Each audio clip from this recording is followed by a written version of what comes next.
నమస్తే అండి. నేను ఈరోజు ఉడకబెట్టిన టమాటా చట్నీ ఎలా చేయాలో చూపిస్తున్నాను.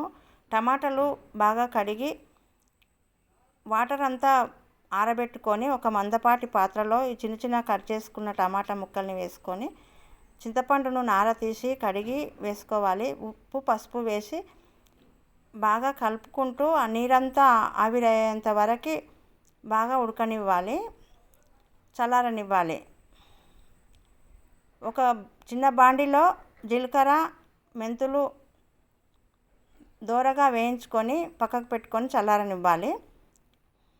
ఇంకొక బాండిలో ఆయిల్ వేసుకొని ఆయిల్ వేడైన తర్వాత జీలకర్ర, ఆవాలు, శనగపప్పు, మినపప్పు, ఎల్లిపాయలు, అల్లం వెల్లిపాయ పేస్ట్, ఒక ఫ్రెష్ అల్లం వెల్లిపాయ పేస్ట్ ఒక స్పూన్ వేసుకొని పచ్చివాసన పోయే వరకు బాగా కలుపుకోవాలి. కొంచెం పసుపు వేసుకొని ఈ ఆయిల్ కూడా చల్లారనివ్వాలి. ఈ జీలకర్ర మెంతులను మిక్సీ జార్లో వేసుకొని మిక్సీ చేసుకోవాలి.